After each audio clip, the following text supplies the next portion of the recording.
Yeah, so thanks again everyone for coming today on this very sultry day. KUR-World is a huge development. It's probably a development that we've never really seen in North Queensland before. It's probably one of the biggest infrastructure projects ever in North Queensland. The latest estimate is that it's going to be around $850 million. And it's quite surprising that we've got an $850 million project on our doorstep, and I can't really see any elected representatives here today. So that speaks volumes. It seems like money talks.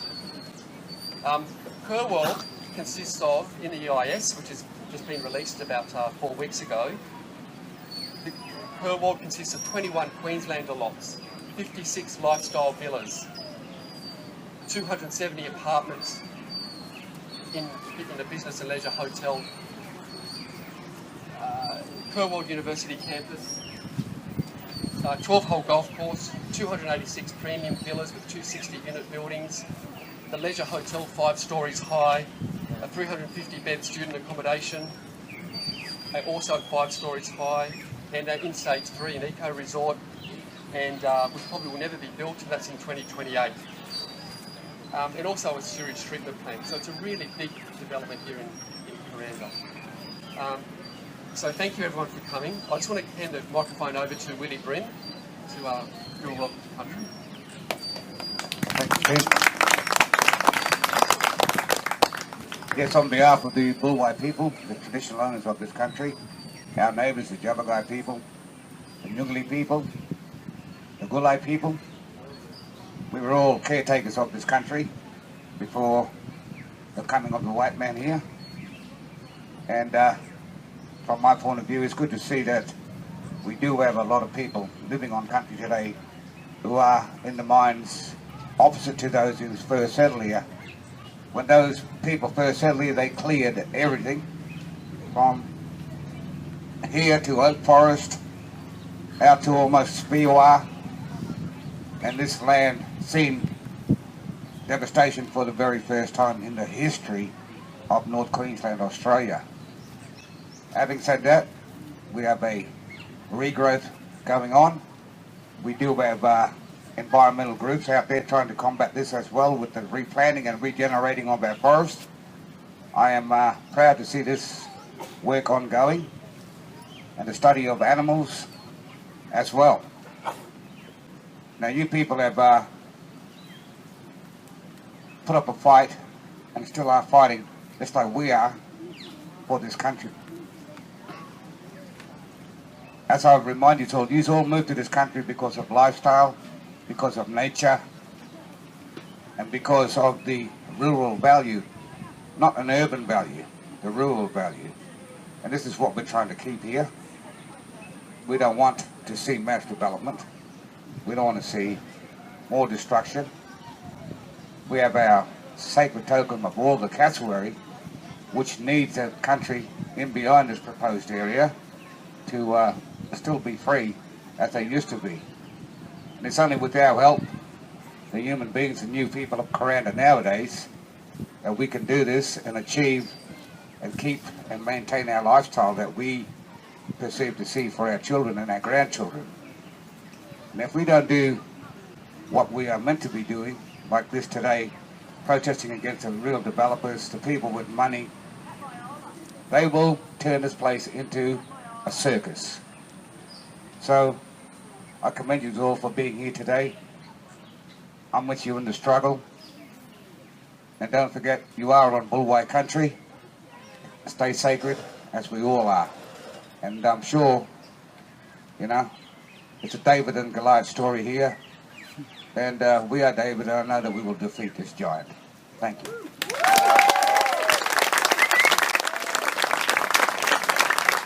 Thank you, Willie. I'll introduce Jax Bergersen first. She'll talk a little bit about the Kuranda EnviroLink corridor and also the Kuranda Range Road and the impacts on both of those.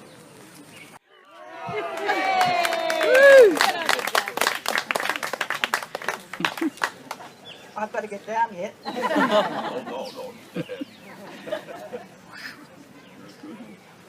So I've got a couple of things to say. I'll be brief because I have a feeling that we're actually talking to the converted here. So we all know what this KUR-World thing is about. I think that the thing that's going to knock this project out is the Kuranda Range Road. I think as much protest that you can make about that particular issue, the best it will be for the project. And it may be that it knocks it out on the ground floor and all this other stuff, the greenies versus everybody else, we don't have to have, because it does divide a community. So Kuranda Range Road, I think, is the big one. The state's interested in that. The other big one is our environment, as Willie has said. Thank you, Willie, wherever you are. Disappeared into the bushes. There he is. This KUR-World project is plonked in the middle of a cassowary corridor. Now, cassowary is another word for wildlife. Just because we say cassowaries, it's a nice iconic word, it's a big bird and it's beautiful, but where there's cassowaries, there's everything else. So that's why the more you can protest about the damage to the environment, I think that's a very strong one as well. A lot of the other stuff is fiddling around on the edges about this, that and the other, like even water. Of course, it's a major issue. If you don't have the issue, if the thing doesn't go ahead in the first place, let's knock it out with the range road. Let's not have another road, because that's going to change things dramatically. And the wet tropics environment. This development is 2 kilometres away from the World Heritage Area. You might say, well, that's 2 kilometres. It's the edge effect. Those people are all wanting to go and camp on the riverbank. They're all going to want to go and drive up Black Mountain Road. It's the edge effect that's going to damage our environment. So I think stick to a couple of the big things and let's go for broke. On my shoulders.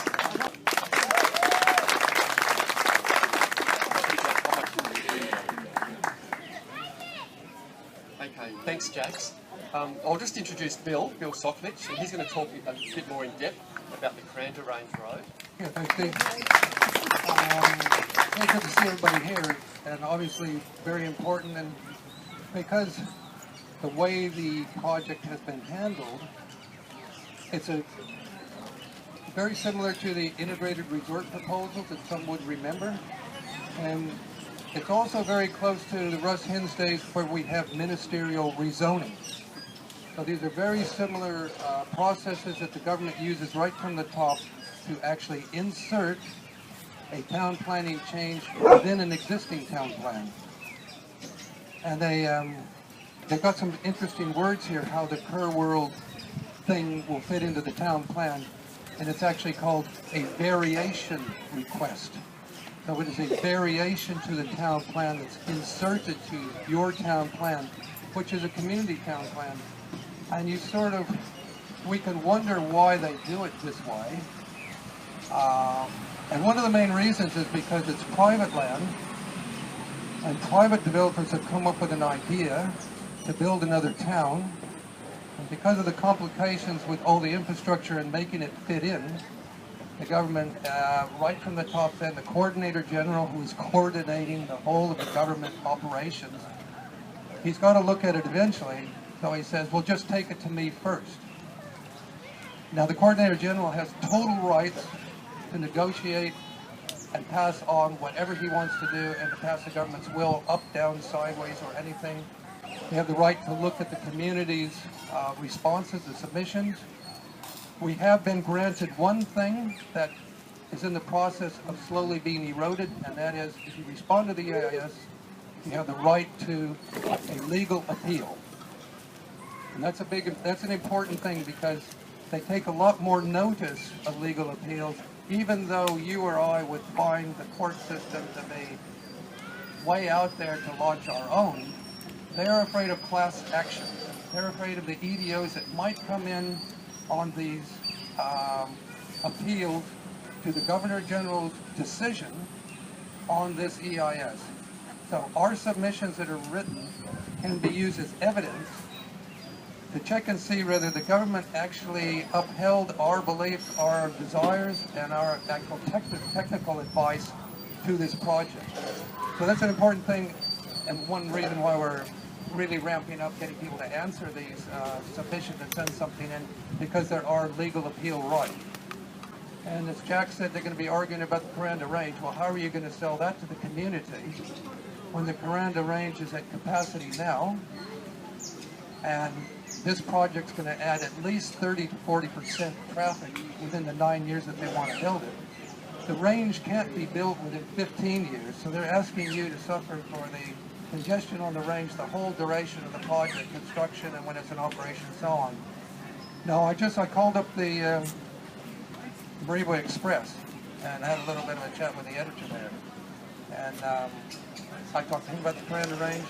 Very interesting, he said to me, as far as the tableland people are concerned, the Kuranda Range traffic will double within 5 years without KUR-World. That's their opinion. That's what they're driving for. And I said, are you sure doubling? And he said, well, some people think it's going to be 3 years, but let's sort of, put it out to maybe 5 years. So this is what we have, the papers. He's got his, feelers out, ear to the ground, talking to the growers. Joe Maury represents the agricultural side of the community and the grazers, and that's what he came up with, doubling in about 5 years without KUR-World. So that means put KUR-World in there too, you're going to have, what, maybe 2.5 times or 2 1/3 times. And obviously I said to him, well, you can forget about commuting from Mariba then. You better tell your people over here in Mariba, they're not going to be commuting on the range. They're not meaning that. So that's a really important aspect. That if we go back to the approval process, after this horse trading is going back and forth with developers and so on, eventually the Mariba Shire are the ones that issue the permit. We've been told along the thing, one of the stories that they're telling us all the time is, oh, the Mariba Shire is going to make the final decision. I call that straight bull. This is absolute nonsense. This is total bull. The only thing the Mariba Shire can do is not make a decision. They have no authority to actually say they don't want it, because in our political situation, the shires are under total control of the state government. They do not have a separate legal entity. So they have delegated powers from the state government. So the state government can simply move in and call it in and make a decision for them. But of course, they want to have the local shire appear to be on site. And the local shire's got their interest, which is mainly, can we pay for the maintenance that's going to happen from this monster? They're not particularly all this interested about the total effects and so on. So they're mainly only interested in, yeah, okay, we have to maintain the water and supply, the sewage supply, and on and on. So how are we going to be able to cope with that? And we don't want to get short, because if we try to raise the rates on the farmers out there, they're going to throw us out. So they're representing the farmers mainly, and they don't like to pay rates. And a few of the businesses in town. So that's where the Mariba Shire comes in. The state government, I spoke to the Office of Coordinator General this week, and I asked for some details and talked about this plan of development that they have to propose. So what the proponents want is total approval for their whole project in advance. So if this comes out, they're going to build a town in advance and have all the approvals there. If they put an application in to develop something as they had in their EIS and as they had in their plan in the future, if it matches up with that, it's automatically approved. But the kicker was, if it varies from that, they've asked for the Mariba Shire to be the sole agency to make a decision on it under code accessibility, which carries no third-party appeals. It means none of the community can appeal. So basically, if you don't appeal now, if you don't write the submissions and look at that, then you have no legal rights in the future. They will have, whatever is set in this plan that goes in, inserted to the town plan, that's going to be pre-approval rights. And I don't know how long they might be good for, but they could be good for 100 years. They could be good basically forever. Those rights may not have an expiration date on them like we might have in other town planning situations where they brought in legislation over the last 10, 20 years that said if you have a subdivision approval or a change of zoning, you can't sit on that for 30 years and then come back and make money and hold on it. You must renew it. If you're not going to use it, you lose it. Okay. In the past, if you had a rezoning change, you could sit on that forever. It didn't expire. If you wanted to build a house, you had to follow new codes. But basically, your zoning approval could change. It wouldn't change unless there was an amendment to the town plan, which is the final thing. Like, what happens normally? I mean, how did we used to do these things? Well, in the first place, if we developed a town, it was on crown land.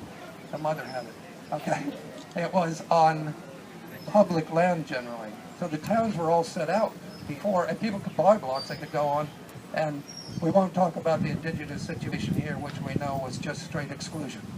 They were just assigned to a space over there, so that's why you guys are over there, and that's why we're playing here. So we can't ever expect that the indigenous population has been included whatsoever, and we know that in all of our process.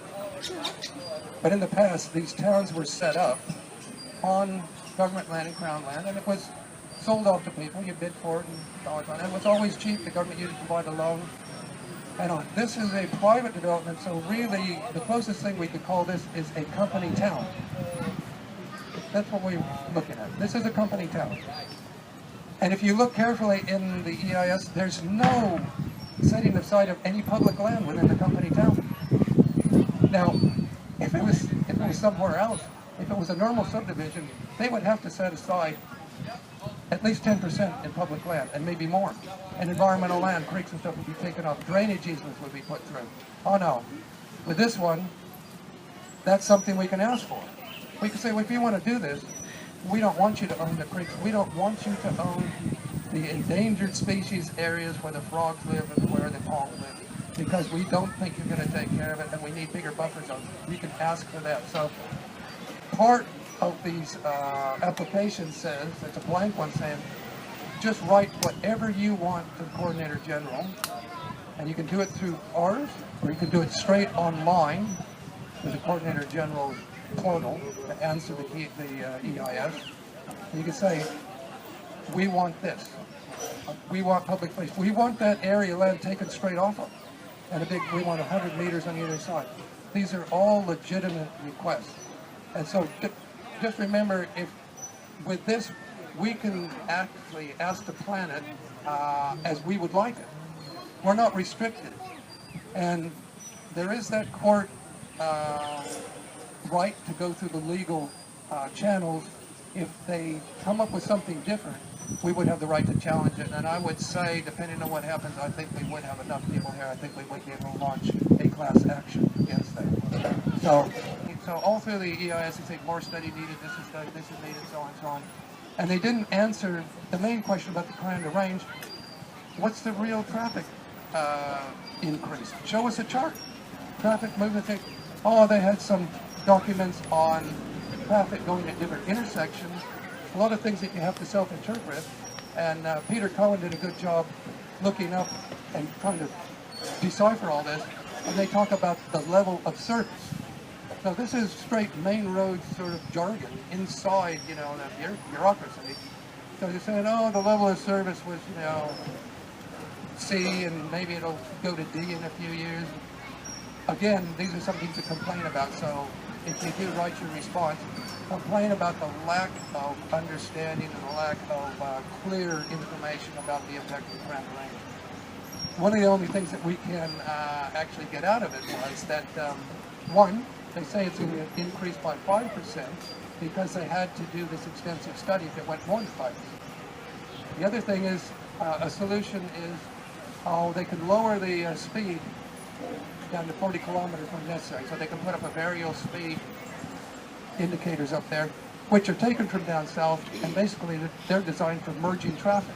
They're not designed for a two-lane road without any intersection.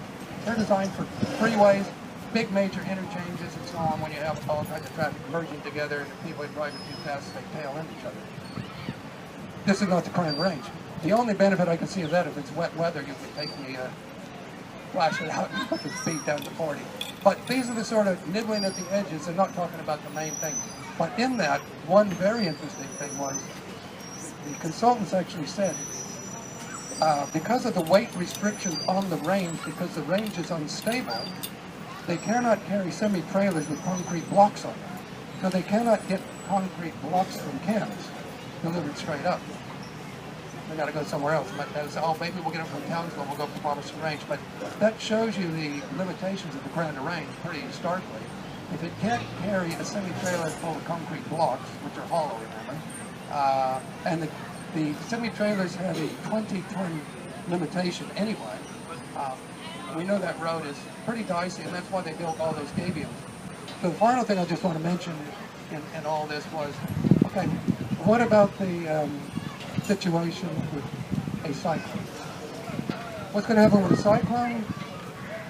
Flood after that, and we have landslides on the range. If we had a good landslide on the range, how long, and it took both lanes out, which it definitely can happen, and that's why they put the gabions to help put some strength and so on, but you have underwater, like you have floods, a lot of under-channeling from water running underneath, you have collapse of the range. We know, how long would it take to get the Kuranda Range back in operation? Is it going to be a month? Maybe 2 months? Now, they might be lucky to build a diversion, which would be one-way traffic, while they try to fix this thing. But, you know, it's going to be a very long time. So if that resort is damaged, and the resort may withstand, the structural part of the resort may withstand even a category 4 or 5 cyclones. Up here it would probably go down 1 notch from when it hits the coast. But say a 3 or a 4, the structure might be there, but water damage. So we'll go back to Dunk Island.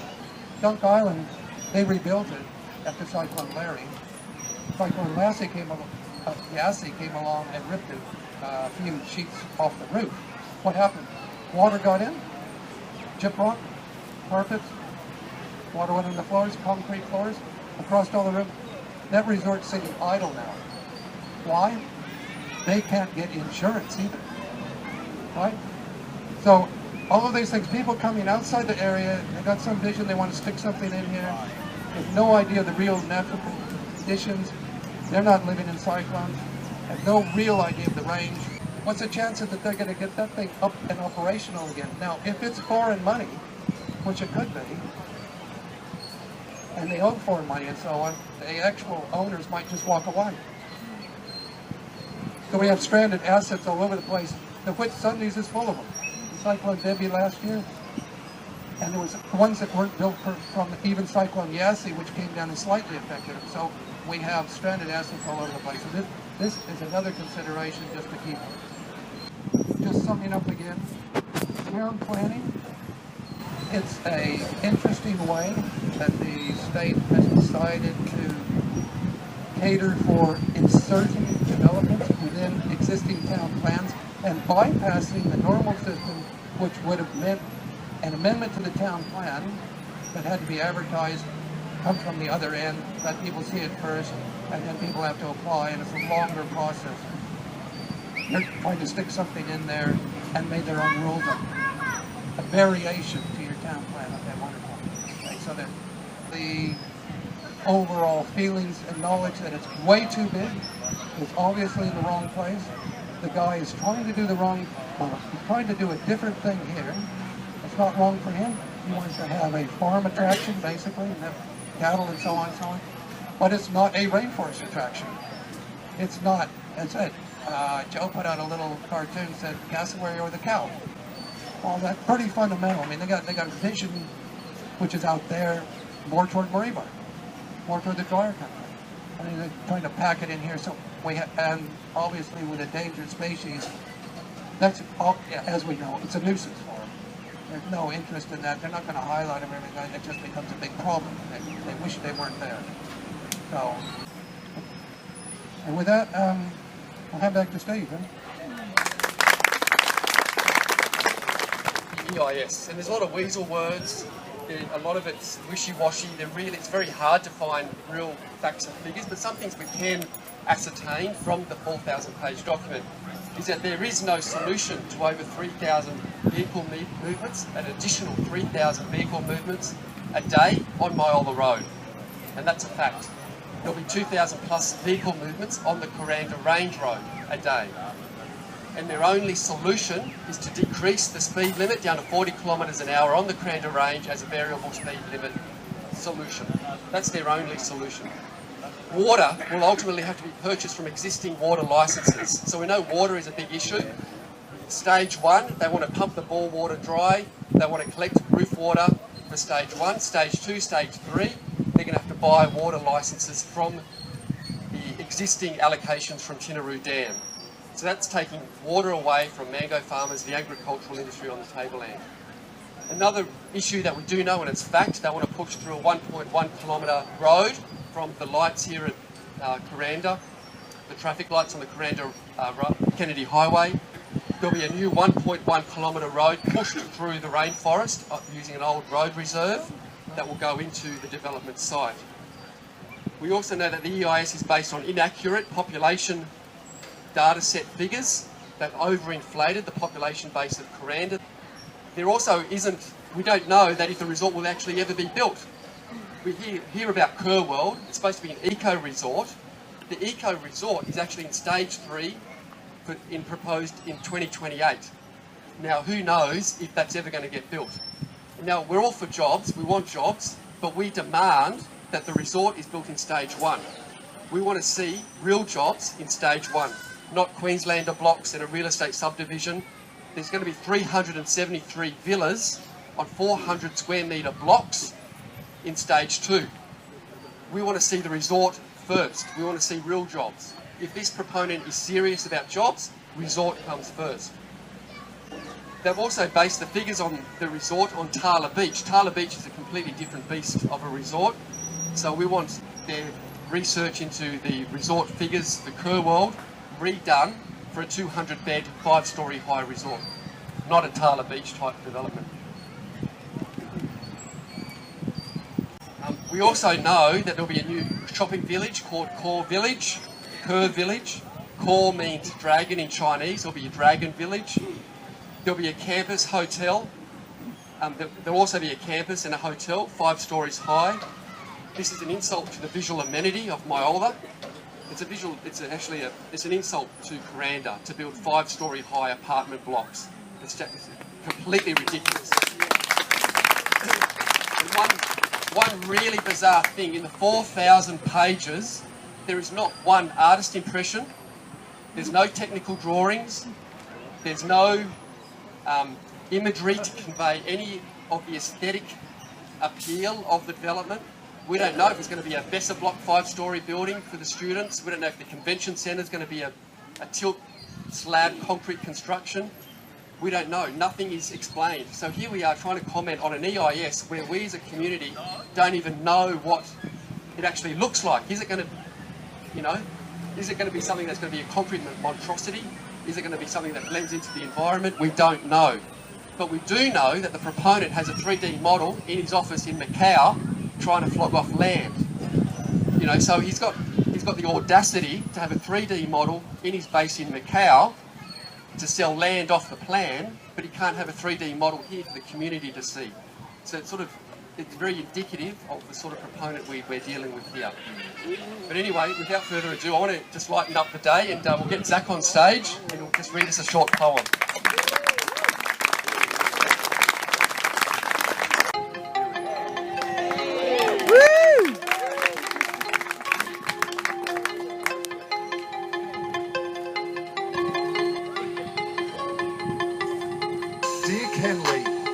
Listen to me. We're coming from Kuranda, you're coming from Sydney. You're cutting down our trees, you're doing what you please, sending dollars overseas, corporate sleaze.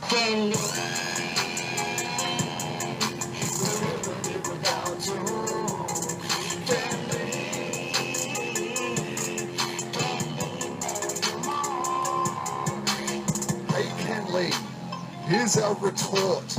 Whoever thought about Kuranda Resort? The roof's caving in, there's overflow on bins, can't swim in the pool, the water's turned green, the fridge is leaking Freon, no one's booking in. It's full of ice beans, it's not a nice scene. Yeah, the resort, but curse worse, it's a curse, it's pure cow manure. Kenley, you are.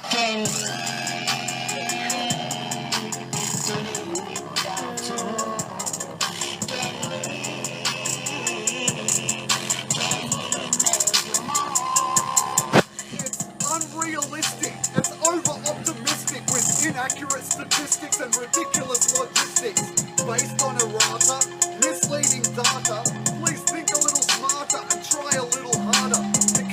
a significant wildlife corridor. And your EIS, what is it good for?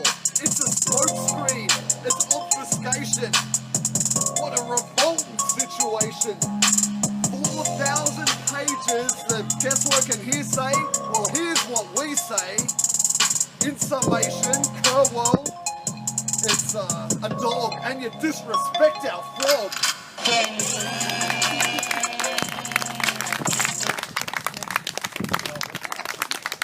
There's more. Nah, next. Just press play. It should start from where it's up to.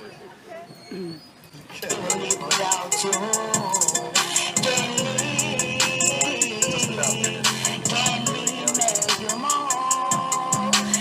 TO say no, so why don't you go? We're living in a rainforest, it's not your cash cow, bro. So listen to the people, we're speaking loud and clear. Take your fucking KUR-World and stick it in your ear.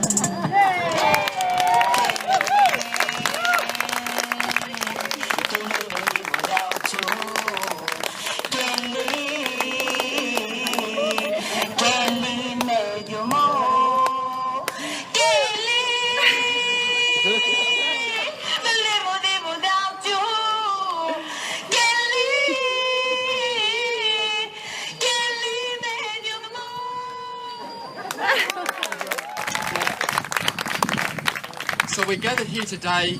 It was really going to be our grand finale rally because the EIS submission period was finishing on the 30th of November. It's just been announced, actually officially today, that our extension, there's been an extension given of 6 weeks. So we have another 6 weeks. So I just want to thank Catherine and John for persisting with the Coordinator General and eventually getting us another 6-week extension. So that's given us a bit more time to write a response. Yeah, so we can actually sit down now. We're going to spend this last week just collating all the EIS responses and then finishing up with the professional responses and then our personal responses. But we can actually take our time a little bit more now and put more time and effort and more research into those submissions. So that's a really good outcome. So thank you. Yeah.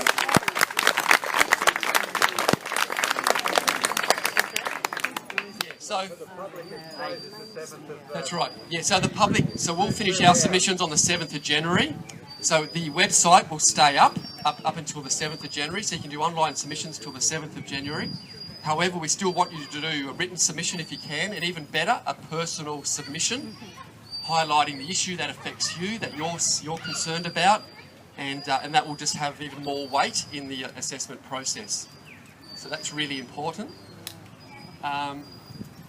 I also want to take this opportunity to write a Have Your Say. And Alison's also got some canvas here.